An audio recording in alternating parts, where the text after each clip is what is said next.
And we are live. Welcome back. You've reached a Mecca moment here with the boys at the Mecca of Banter.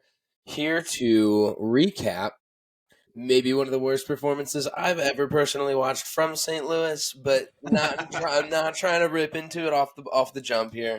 Obviously, we've been going over the games the last couple of weeks. We've had a lot to hit on quickly.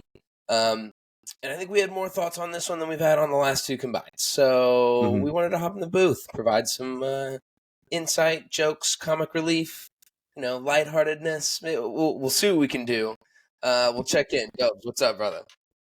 What's going on, fellas? I guess I'm excited, but not excited to be here. It's been such a weird feeling for me because I've gone my whole life supporting United and just saying directly what I feel. It's almost like an adjustment period, especially when City's not doing well, to still just want to tee off. So we'll see kind of how my blood gets boiling as we get going here. But tough result last night. But happy just to recap and I think there are a few positives we can take from it as well. But yeah, good to see you boys. Yep, and we're year two. I'm not ready to tear the club down yet, start over, rebuild. But sometimes I agree. It's reactionary. That's what we're here for. We're the armchair analysts. We're gonna talk our stuff. So, Hen, what's up, man? What's up, fellas? I'm in the same boat. I think I don't know. I might have gotten an award yesterday for tweeting most tweets per hour than I ever did in the history of our Twitter account last night. I just had some things to say last night, and I was like, Twitter is my outlet. So, but I saw you rolling, and I had to stop. I was going as well, and I was like, all right, he's got it. He's got it for tonight. Yeah. I was responding to people that I had no business responding to. I was inserting us in conversations that did not include us. So yeah, it is weird. I'm in the same boat as you are, Dubs. Where I'm normally just fiery when it comes to the Prem, and I forget that not that we can't say stuff because we have an audience, but people pay attention to what we say, and I'm I think we gotta chill a little bit. So I'm excited to dive in too. I wish it was under better circumstances, but fellas, I woke up this morning just still the fuck was that? So that's just basically how I'm feeling right now, but glad to be here. Yep. We were going to hit our rate limit last night because you're looking at probably the three most active members of the Mecca on Twitter. On Twitter. And I did the same thing, Dubs. I was like, my favorite tweets on the feed had already been sent from our account. I was like, all right, Hen's popping off here. This, it was better for me personally to stay off Twitter. I'm glad someone was doing the job that needed to be done.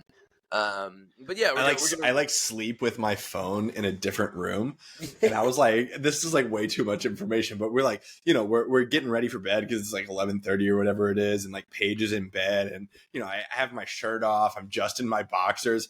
I'm standing in my kitchen with my phone plugged into the wall, fucking on Twitter, just wreaking havoc. So yeah, my last 4 tweets that I sent last night were all just in a position I should have never been in. So I can guarantee you, including people in this recording, that you were not the only person doing the exact same thing. Brother, I was scrolling. I'd brush my teeth.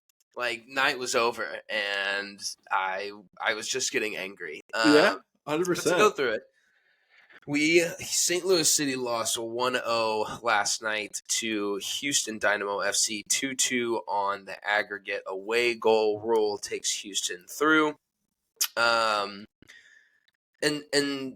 it was just from the jump not good.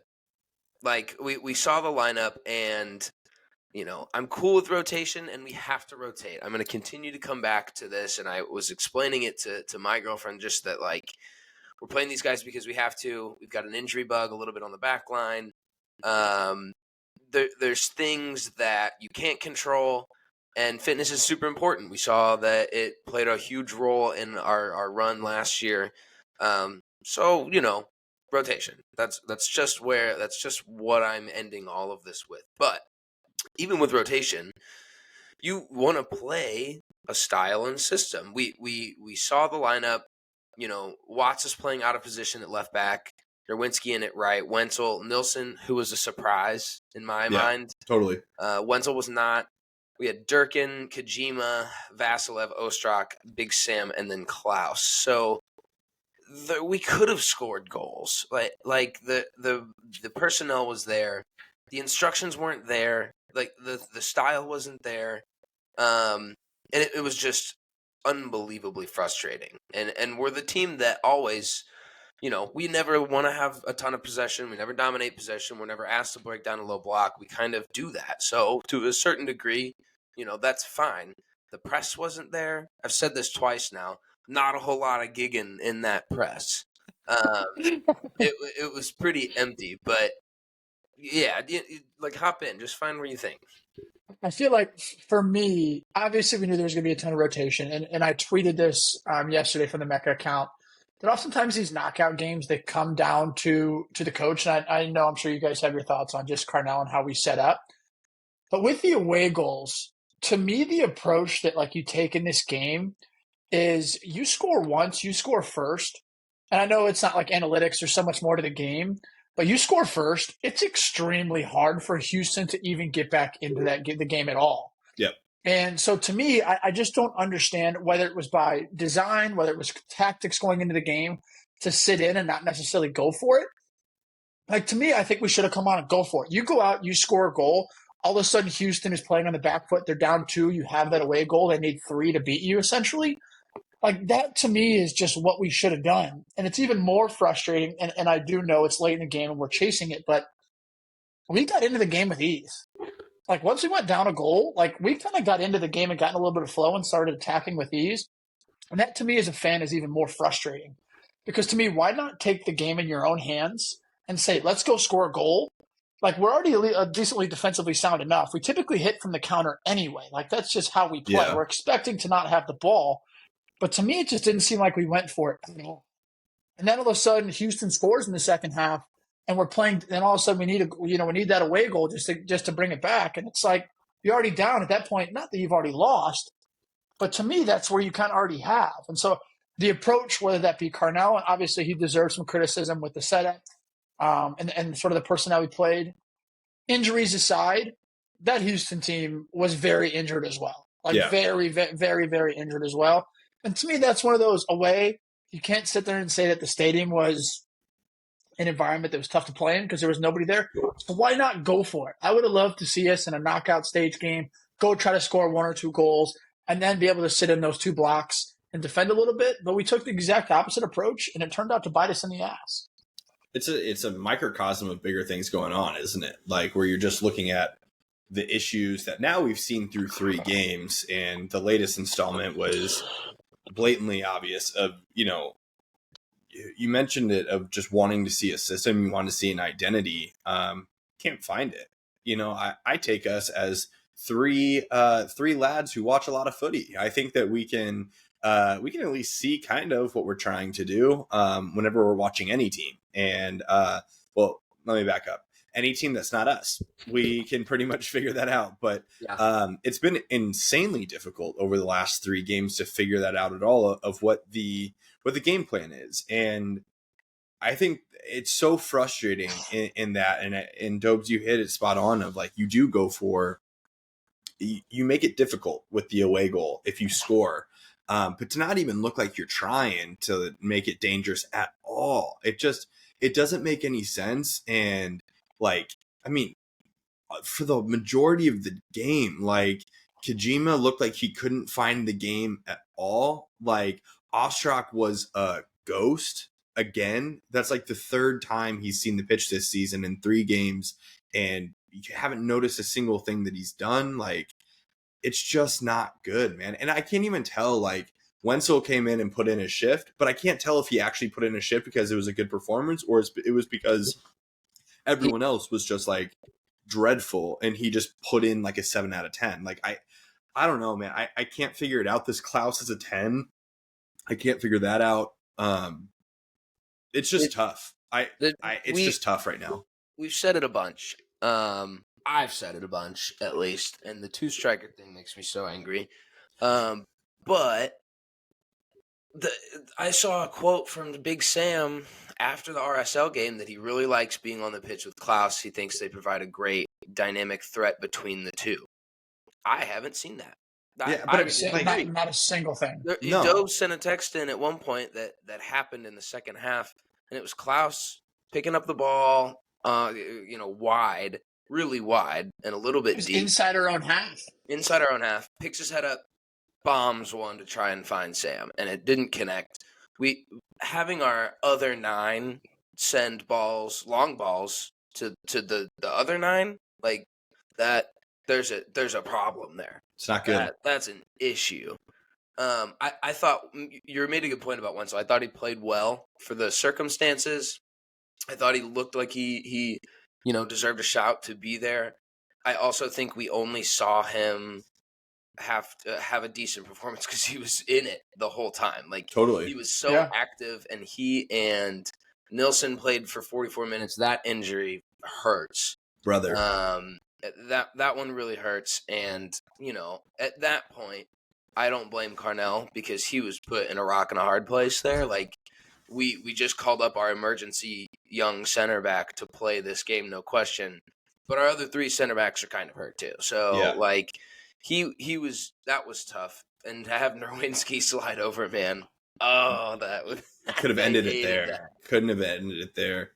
Honestly, to be fair, like with the injuries we had, I don't think our back 4 was like horrible. No. Like No, I thought they did a job. The goal that Houston scored came off kind of a bang bang. Yes, you can say close down faster in the box and get a clearance or get a block, but other than that, like our back 4, I don't want to say solid. Solid is definitely generous, fine. but they were manageable. Like They were they did fine. enough. They did enough, in my opinion, where we could have won the game.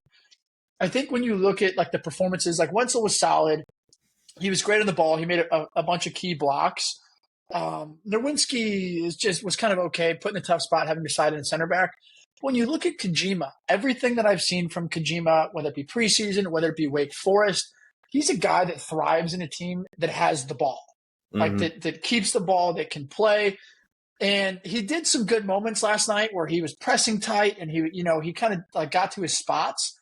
But Kojima does kind of ghost when we don't have a lot of the possession of the ball. And whether that should be his job to get on the ball and calm us down, it's very tough to say, hey, rookie, come into a knockout game where you're up a goal and calm us down. So it's very tough. It's very tough to judge performances like Klaus. I hear a lot of the fan base being like, I'm done with Klaus. I'm over Klaus, No. etc. I don't think he's been put in this exactly a position to succeed as well. Yeah. Like I was sitting on the phone with my dad earlier talking about how Klaus is making like runs tracking back in our own half and trying to put in tackles, and he's sprinting all over the field. I appreciate the effort, but let's not pretend like that's where this guy's going to be successful ever. Like that's just not the type of striker he is. And so we can judge him based off the performance, but I also think that comes down to coaching and putting your guys in the best spots where they can be successful. And I think you can say that about multiple guys on the field last night. They weren't put in a spot to necessarily be successful. Big Sam as well. Like those guys aren't put in a spot to succeed. But I think like what I can't understand about it is like how like there's positionally successful, and maybe like Klaus playing at the 10 doesn't make sense. Like we also take the most dangerous part of his game, which is like being in the box and around the box, and we completely take it away. Makes zero sense. But like the formation, like it almost looks like we're not even attempting to put anything together. And I think all of that is highlighted in the first half. Durkin gets taken down about 30 minutes in, just a normal foul, like nothing crazy, but literally he's on the ground and gets up, and the camera pans to him perfectly, yelling at Carnell twice, asking what the formation is. Twice saying, what's the formation? And that's your starting center midfielder asking the coach of what the formation is. Like that's not like a good look, like that's not acceptable. So yeah, you look at these guys not being put in the best position to succeed, but I don't know. Like I just feel like, again, I'm a no one. I have some soccer experience. I don't think I've ever been in a situation in a game where you just need to control the ball. And I haven't been like, I am one of these 11 guys, I can control the ball. Like, I can put my foot on a ball. I can link up. You can take the game by the reins. It's so confusing to me. Like, it doesn't look like we're doing anything, bro. Yeah, I mean, I completely. I think that's what's the most frustrating part about all of it, and it's not just the fact that we got knocked out. To me, that stuff happens. It's one game. You're dealing with a ton of injuries. But to me, it's the fact that we're 3 games in now, and all 3 games have gone the exact same way. We did beat Houston in the first leg. A couple great individual moments, and even last night, same thing could have happened. Big Sam, let's not pretend like he didn't have 2 moments that he probably should have scored. One of the 2, if not both of them. So we were in a position last night where we probably could have still advanced or scored. But it's like I say it with Man United all the time. You want to see an identity, and you want to see a style, and just a brand of soccer. And we haven't seen that in 3 games. And, we may get into a little preview of New York, but that's the biggest concern to me. It's you can accept defeats, you can accept losses one way or the other. That's going to happen over the course of how long the MLS season is. But doing it in a way where there's not even a little bit for us to be like, all right, we saw something, we can believe in it. We don't have any of that right now. So I don't want to, I don't know. I don't want to, I guess, cut the analysis of last night short or anything like that. But at some point we have to introduce the stat that's been floating around for at least, the last 2 weeks, which is we've had like 5 wins since July. So after we get back from the League's Cup performance last year where we get knocked out, we've won 5 games. And when we say that there's a microcosm of bigger things going on within the organization, like, this isn't like new season. We just don't have the dogs firing yet. This is literally since the end of last year. We're still going through the same stuff. So that's where I get a little bit like, I mean, we have our notes from the season preview episode, and like I have my notes that I have on, but like one of the things that I talked about in that is like who's on the hot seat. Like, I have Carnell on my hot seat of like, yes, he just got the extension, and yes, that's like a big deal. And as I learned on that podcast, like, he only had a 1-year deal, so he had to extend. But like, I'm not bought into like what's going on with him. So like, it makes me nervous that like we're going to continue this run of form, but he's going to be given this like grace period or whatever because we had the success that we had last year, and like we're just going to continue this run of form, and we're going on and perform, and then he's locked in for another year, and we're going to see this lack of identity for another 2 seasons. Like, I don't think we're blowing it out of proportion only 3 games into the season that like this is happening. I'm joining late, and I can already tell you're talking about Carnell. Yeah, bro. So, Welcome, Nikki. That should just welcome, show in and of itself that we don't have an identity, and I'm scared as well that we gave him the green light way too early, because I had question marks at the end of the year. Like, we all kind of did. So like, I don't know if his extension means like he's locked in, but like, I think he's on the hot seat. The devil's advocate is, who the hell else were we gonna hire? At the Very end of true. the day, Totally true. and I got no one on that short list. Minnesota United hired Manchester United's assistant coach. So Yeah. I don't know. Eric Ramsey, maybe. See how that goes. I tell you what. Well, first, welcome, Nikki. Nikki, late Welcome, edition Nick. here. Welcome. Everyone had thoughts. Nikki just as well. I tell you what, Sam's going to be working on that chipped finish all year because that's all he had to do on 2 separate occasions was just lift it, just get it over the guy who didn't, not a particularly amazing keeper in my mind, Clark with the rat tail. But I like, hate that guy, by the way. Man. He's on like my top 5. It's him, the Sporting KC keeper. It's Ricky Pooch, and Douglas Costa doesn't even play in the MLS anymore. But fuck that guy. When we played them at City Park, my section was definitely giving the rat's tail like a shout the entire game, and I was laughing. I don't know if you guys made the comment, but like, Houston Stadium was dead quiet compared to City Park. Like 5,000 people. Laughable. Insane. The difference. Insane. I think they exaggerated that number too. Like they had to have exaggerated that number. There's nobody there. Maybe 500. I think that one of the cool things, and I mean, you guys may not think it's cool, but like part of sports, and it's like obviously we don't want to sit here and like just bash City. One of the cool part about all sports in general, being a fan, is like being critical. Like we said, we're armchair analysts at the same time. But I do enjoy like sort of like going back and forth with people on Twitter because people aren't satisfied. Like it's No. not just not just necessarily us, but I think the going back to like the preview we did of joining the Challenge Cup, Champions Cup, whatever you call it. Our expectation was like let's like try to make noise. It's our first time in the tournament. Carnell said that himself in his pregame press conference, like, we're in this tournament. Let's go out and let's actually try to make some noise and do something and I guess just prove that, like, not that we belong, but like, let's go out and show out. And the performance and the way that we were set up was the exact opposite of everything he said. I do think it's kind of the combination of the players are definitely to blame a little bit, but I also think it's like I've said, I'll continue to say it and be critical. Just as a fan, the coach has to set them up in a position to succeed. Like he has to. And I really don't want this to get to a point where we got to last year where every single week we're guessing what the best 11 is. We're guessing what formation we should play. We're guessing what style they're going to play. And I think, yes, it may be overreactionary, even though we're a day later.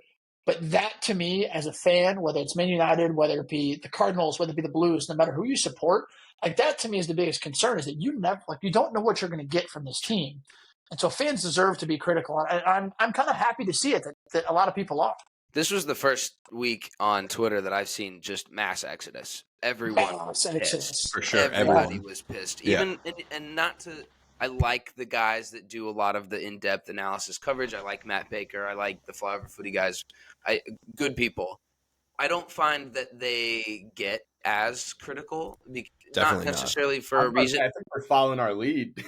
And like that's fine. First season in my mind, cool, great, everything's great. This is so much fun. This is awesome. Last night was the first night that they were pissed. Like no one had a plan. And someone said, and I loved the takes on some of them. Some of them were terrible.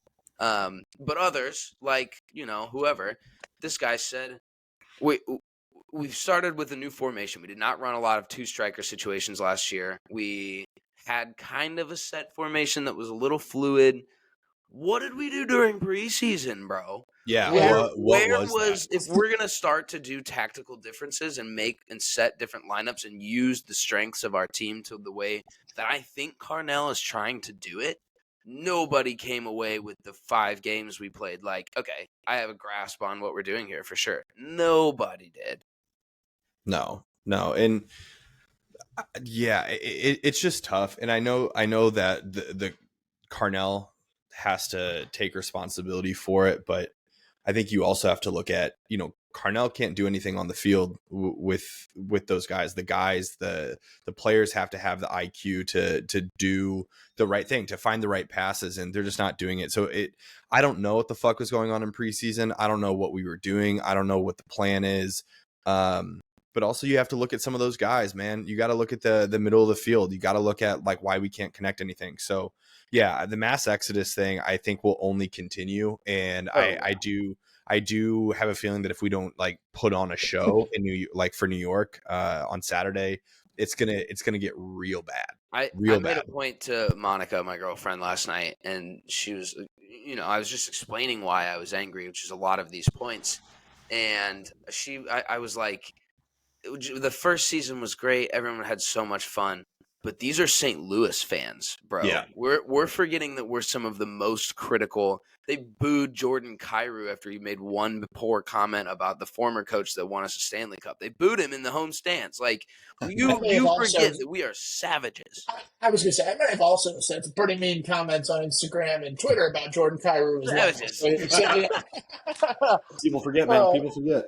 I think the one guy, and it's not somewhere as a question because I think we all know, but like not just even last night, but it's a funny thing to think about. Like, where would this team be without Roman Berkey? Oh my word! It was so good. Those saves last night, like the first save, the back-to-back save, the first save, and the one where it went right off his chest, and he made another one in the second half. Huge. It's like this guy is coming up in big spots, and like big spot after big spot. Did it last year as well. I can't imagine the frustration a guy like him has to have, like putting his body in the line and then not seeing that return output from the guys in front of him.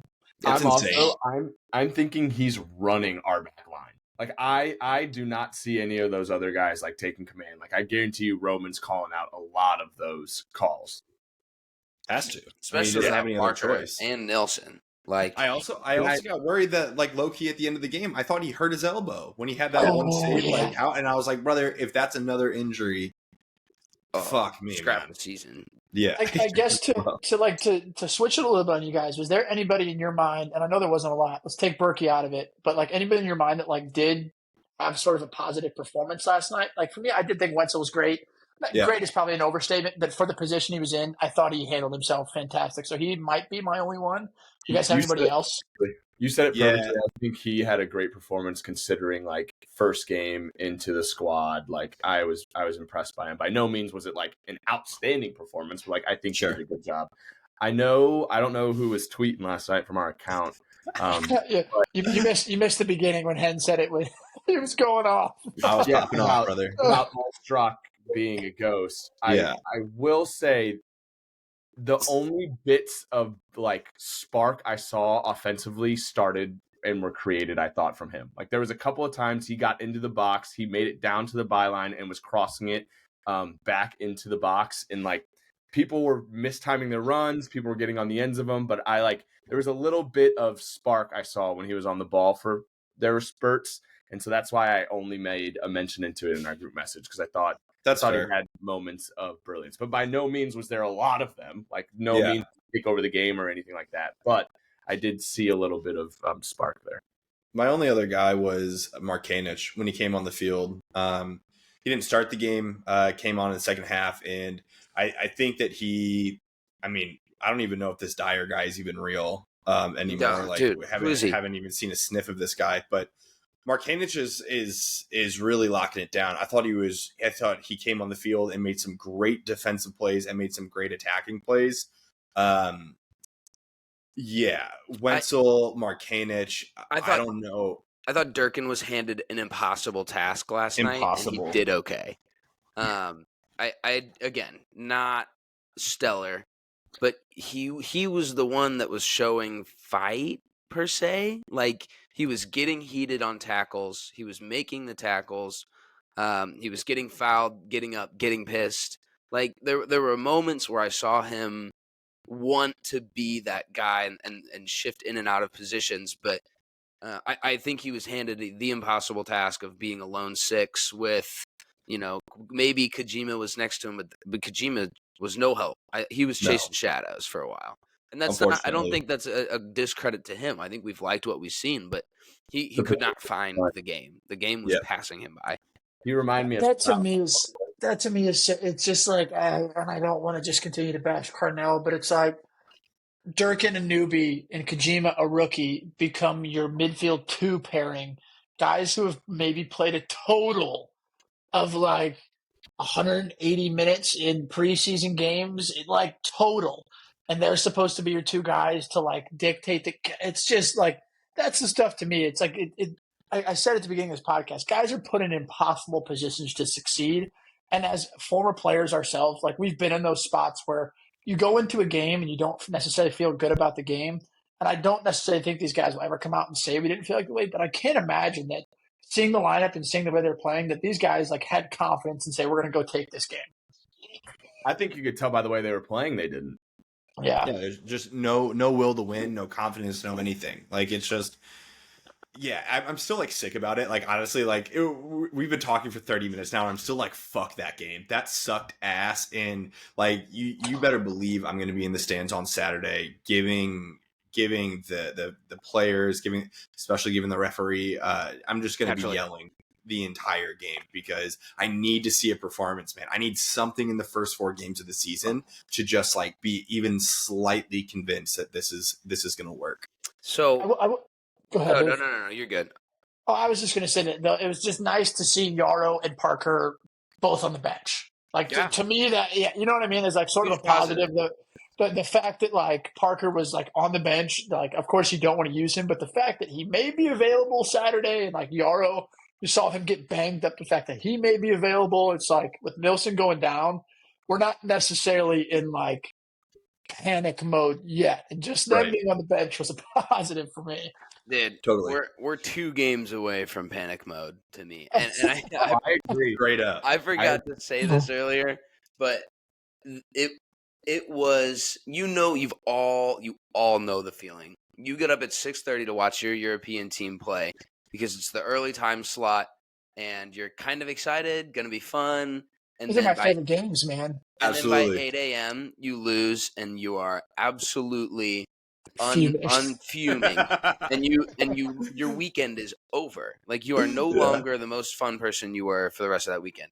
This had the exact same feeling of waiting up till 9:30, excited to watch my team get out there and play. They throw out the worst performance I think I've seen since we've been a club, and I was fuming, bro. It was the same feeling. Same shit. Paige and I have a vow to, not go to bed angry. I broke that last night. I was pissed. Yeah. I was like, fuck that. I don't want to talk about it either. I'm So- mad. Coworker literally walked in and goes, "I stayed up for it and should not have." So, Yeah. Yeah. 100%. Connor Shinobi a year ago is not staying up for that game, and I sat there 20 minutes into the game with 70 to 30 possession and highly contemplated going to get myself in bed. But I stayed up. I stayed up through it. So, wrapping up the conclusion, we could sit here an hour and talk about that performance, 100%. but we're Yes. not, because this is St. Louis. There's always something better on the horizons. We're not going to be the doom and gloom cats that you've all come to know on TikTok, and we're not out here calling for Carnell's head, although that day will be fun. Don't get me wrong. What do you want to see on Saturday? Like, who do you want to see? What do you want to see out of it? Do you have a formation? What are your thoughts? What are we going to leave with Saturday night, head to the pub after and be like, I liked that. That was good. If I can wave a magic wand, probably some version of a 4-3-3. Mark Koenig, Parker, Yarrow, Totland, Berkey, of course. I want to see a Blom, Durkin double pivot. Leuven, I don't give a fuck if you like playing the 8 or the 6. Don't care if you're playing the 10. Like, That's what I was really about to say. We have to see a performance. yeah, don't care. You're playing the 10. And give me Klaus all the way up top, Celio on one side and Indy on the other, Thor on the other. Don't care. Just like, give me some wingers, give me some wing play, give me some stretching of the field. Stop trying to play so narrow and let Leuven just connect. Don't worry about sitting deep. Thing is, when he's playing deep, he's not finding the ball anyway. So like, stop worrying about it. That's what I want to see. Space. That's what's going on. He needs. That's what I want to see, and I need to see some possession in the midfield. Like, I won't be able to deal with the Bruno Fernandes, like, fuck it, Sam's down there somewhere, passes for 90 minutes. Like, you gotta show me some sort of possession. For me, I don't think the 11 truthfully matters. I think it's more about I want to see whether it be if we want to go, the gag and press. If that's what we built last year, I want to see that, not just see it. I want to see it work. It doesn't have to be for 90 minutes, but I want to see little spells of us be able to have some sort of style, some sort of formation that looks like it's cohesive, that looks like a unit. And I don't necessarily even care who that is, because truthfully, through 3 games, with everybody, even with everybody healthy, I don't think I could still pick a best 11. Like, I don't think I could. And the midfield, the back 4, like Totland might be the first name on the team sheet. Other than that, the other 3 positions are up for grabs. The midfield's up for grabs. Even who are starting 9 right now is up for grabs. I want to see, and this is like a very cliche, cheesy thing to say, I want to see a performance that like City fans can be proud of. And if we get that, then we're building towards something. Then there's something to build off of. The 11 doesn't necessarily matter. We've tried to pick the 11 and pick what we want, and Carnell will just never do that. So I just want to see some sort of performance, some sort of thing that like we can see those glimpses of, hey, there's some positivity that we can actually build off of something. Yeah. You're saying Carnell doesn't listen to our podcast? Brother. What?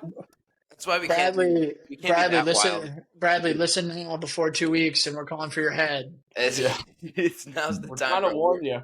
Day 16 of juggling every day on TikTok is going to be specifically dedicated to Bradley Carnell, and I'm gonna let him know. if he, we're the guys he really needs on the bench at the end of the day. 100%. We clearly Also, have a I'm like, better. okay, so this is a complete aside. Before the season started, we got 2 new assistant coaches. I don't know if we ever talked about this on this podcast. 2 new assistant coaches. I don't think we did. What do you mean? No, I don't think we talked about it. Oh, Yeah. okay. Yeah. So I was like, this is not a debate, bro. Like, just look it up. So, people, Hackworth was promoted to technical director. We got these new assistant coaches. And before the season, I was like, okay, maybe these guys are coming in and we're going to see some different styles of play. We're going to see this, whatever. It's been shite, brother. It's been worse. It's been shite. Yeah, it's been terrible. It's So, been worse. fuck that. And I need to see something different on Saturday. Otherwise, we might see a pitch invader on Saturday for the first time in St. Louis City history. Put your bets in. City's supposed to be my stress-free outlet, fellas. It's supposed to be. It's supposed to be my stress-free. I can't wait to watch City this weekend. Not United. Yeah. It's been the opposite. Henry's been vouching for the 2-touch with the team. He's going to get out on the field and show you guys how to pass a ball in under 2 touches. I'm telling you, I think that's why they're not doing it, Hen. They're scared. They don't want the smoke. Brother, I'm going to start calling players out one by one, and I'm going to start strategically working through that lineup. I'm like, Sam, you're number 1. I'm going to play you first. I know who I'm targeting in this 2-touch. A lot of our chances against 2-touch against Big Sam. Well, shout out City. Hopefully you let us prove ourselves wrong at some point on that. I will not be playing in that competition because I will get rinsed. So, without further ado, thanks for tapping in to this Mecca moment. We look forward to heading back to City Park on Saturday to face NYCFC. And yeah, I think we just want to see, a little more effort, a little more passion, a little more fight, and maybe some tactics hidden in there somewhere along the way. Give me a tactic. Just sprinkle those in there for us. I've played enough FIFA to know that you can just switch a button and it changes how you play. I feel like it's got to be kind of similar in real life. Something. Make sure to follow us on socials. Check out Manscaped while you're at it. We've got the code running Mecca20 for 20% off and free shipping of your order. We are, again, still a very Manscaped pod, so do not forget them. Follow us on the socials, TikTok, Instagram. Henry's on his own journey of playing, of juggling every day to maybe play a round of 2-touch with the lads. All power to you, buddy. Hope that happens. Hope it works out. Bro. It'd be great. But thank you. Yeah, appreciate you tapping in. Thanks, lads. Cheers. Cheers.